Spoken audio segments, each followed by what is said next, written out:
Hey guys, welcome back to the channel today. And man, Odd Taxi really does just keep getting better and better every episode.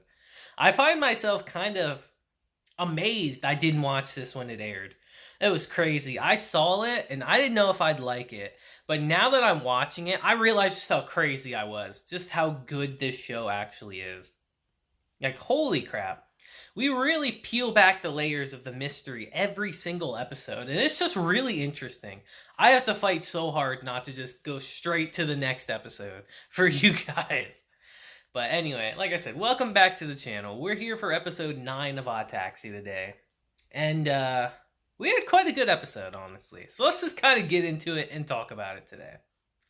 Now, our episode begins with Odokawa reconverging with Little Diamond. Now, as you remember in our previous episode, we saw that Odokawa was able to record his conversation with Dobu and even take a picture of him.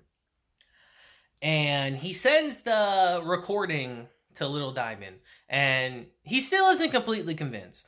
He's thinking, oh, Dobu only mentioned my brother. We have no proof that he's really a part of all this. All we know for certain is that he robbed a bank. And Odokawa was just kind of flabbergasted, like, "Are you serious, man? Like what? Like, I respect your love for your brother, but like, come on now, don't be blind." And Lil Diamond finally does agree to help him with the Dobu incident, even though he doesn't agree his brother's involved. Still, he has agreed to help, and Odokawa actually mentions that, yeah, my one friend Kikihana was kidnapped. And Lil Diamond's like, "Oh, damn, I gotta help with that. That's some true evil stuff." And Odokawa's like, "No, stand back for now. I don't need the cops' help just yet. I want to try to get all these guys in one fell swoop. And if you come in now, that'll kind of ruin it. So you stay back a bit while I go get Kikihana." And Lil Diamond agrees. And their conversation gets interrupted by Dobu knocking on the glass, actually. But we'll get back to that. I want to transition over to Taichi right now. Now, you see, Taichi's been kind of a loser his whole life. Honestly, he's been desperately seeking attention his entire life. So he's been making these videos online about Dobu, basically slandering him, saying, "Oh, I'm going to catch this guy. I'm a hero. I'm going to prove all of you wrong." And we see him in this episode. And we see the pressure that he's put himself under to do that. Because you see, when you make something like that online, when you make a declaration like that online, people expect you to hold on to it. You know, people online are ruthless, guys. They are very, very ruthless. You say something online, it is forever out there. It ain't going anywhere. And you have to accept that. That's why I was so hesitant to do these videos, but here I am. And we see Taichi struggling with that as he's in a hotel room with this one chick. And I'm just like, yo, Taichi's getting it in. With one of his female subscribers, though, which I do not recommend. That's a slippery slope. Do not do that. But she's kind of telling him, like, "Oh, man, people lately have been bad-mouthing you. They've been talking shit about you. They've been haters. And I want to tell them that, oh, you're such a great guy, but I don't know. Lately, you just seem so weird and distant." And Taichi just completely had enough. He snaps at her, like, "What the fuck do you know? Like, you don't know the pressure I'm under. You don't know what society expects of me now after I went public with this stuff. You don't know anything, bitch." And then he smashes a lamp. And let's just say she don't like that. She smacks him and leaves. And he's sitting there in self-thought, like, what am I going to do in this instance? I've put myself so far down the rabbit hole that I don't know if I'll be able to get out of it. And it's in this moment he gets a text from, funny enough, Odokawa. And he sends him the picture that he took of Dobu in the previous episode. And he says, "Dobu's going to be at the pier soon, the harbor, in 1 hour. Come be a true hero." And this spurs Taichi into motion. Now we transition back to Odokawa and Dobu talking with each other, trying to figure out what their next plan is. And as we realized in our previous episode, Odokawa has realized that the girl that Kikihana has been talking to is the same chick that Yamamoto is managing and was in the car with him. So he deduces that he was kidnapped because of that. And he's telling Dobu, like, you need to help me go save him. You know, you need to suck it up and come help me save my friend right now, or I'm not going to help you rob a bank or anything. And Dobu just tells him, like, oh, if Yamamoto's involved in this and all that, then there's no way that Yano's involved. I can't help you with that. And he starts explaining that, hey, me and Yano might not like each other, but we got one underlying goal. We don't mess with each other's businesses, because at the end of the day, we're both trying to make money for the boss. So if we start undermining each other, that's less take for him. And they start going on and on about that. But as they're doing that, Odokawa starts to realize that they're getting followed by someone. And eventually that car that's following them pulls up next to them. And we see that it's Tanaka, and he starts shooting up the car. And I'm just like, yo, what? What's going on? We're doing drive-bys now? And Odokawa and Dobu are freaking out. Dobu apparently got grazed in the incident, and Odokawa's like, oh, we gotta get out of here. Dobu's like, nah, man, we gotta get my gun back. This is a once-in-a-million opportunity. But Odokawa's freaked out, you know. He slams the brakes. They actually go spinning out. And Tanaka actually crashes into a car down the road, and Odokawa uses that instance to get away. But Taichi's still fine, and he's out there shooting. And I just think to myself, like, man, Taichi really loved his games that much to really do this stuff, huh? He really loved that.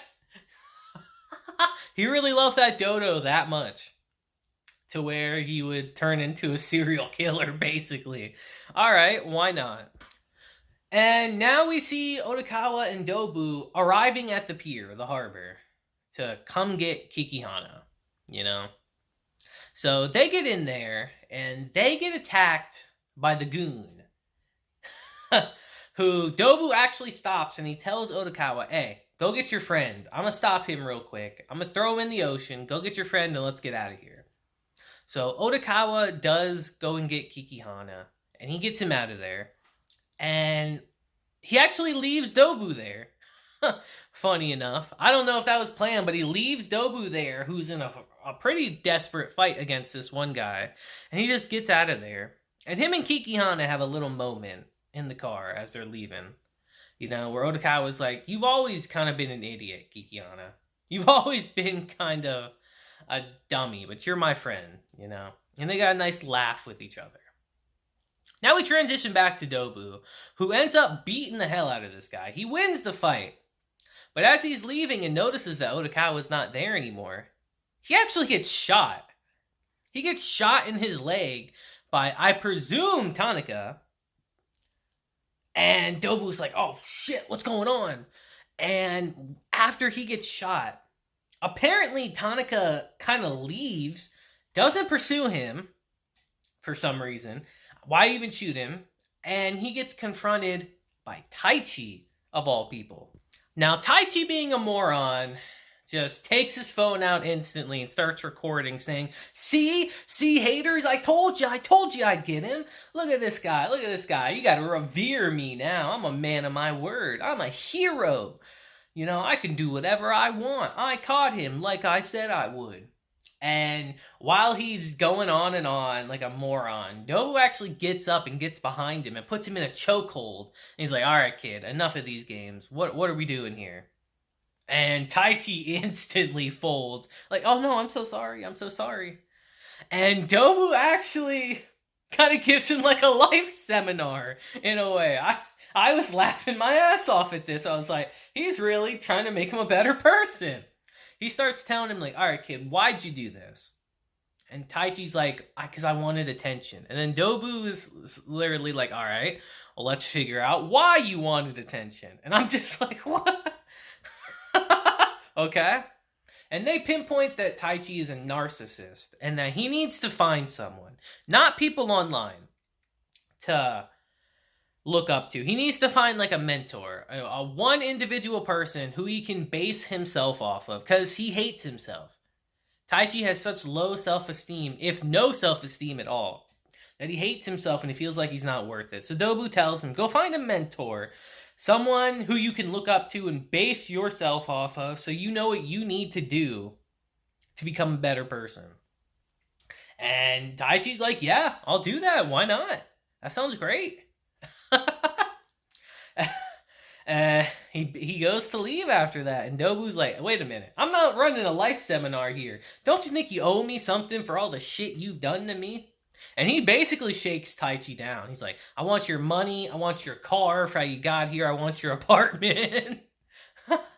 And he wants him to do a video online. But we'll get back to that.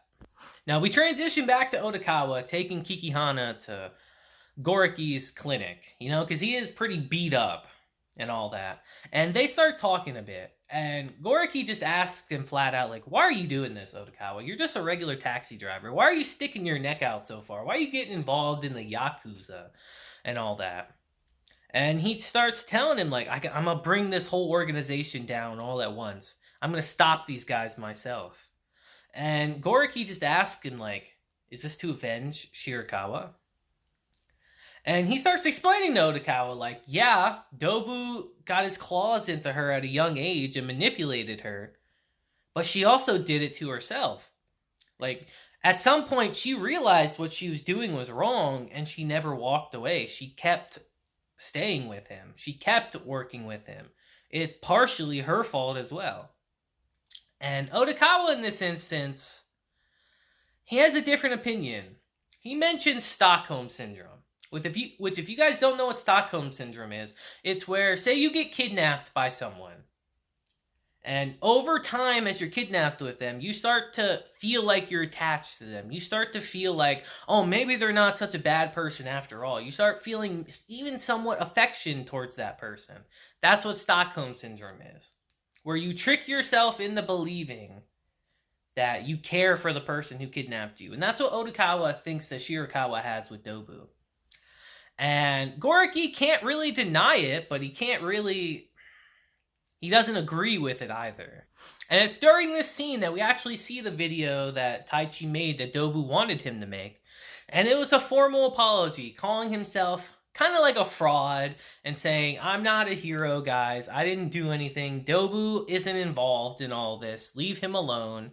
And I love how at the end of it, he literally says, by the way, I'm not giving refunds.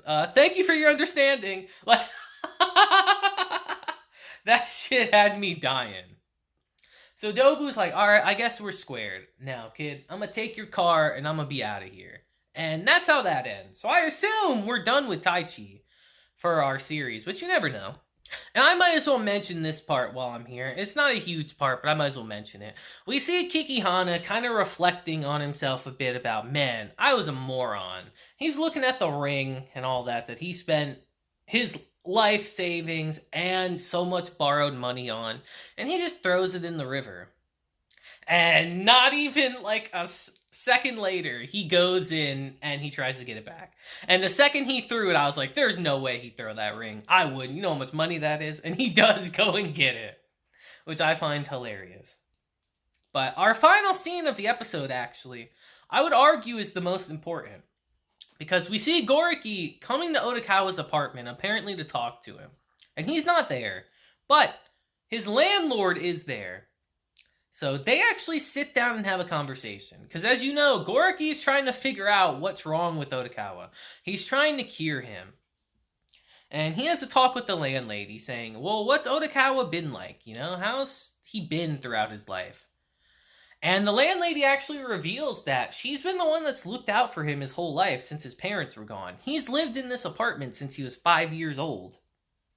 And he got a bunch of money from this corporation. We call them the Foundation. And she reveals that Odokawa they've given him enough money to live at this place for the rest of his life.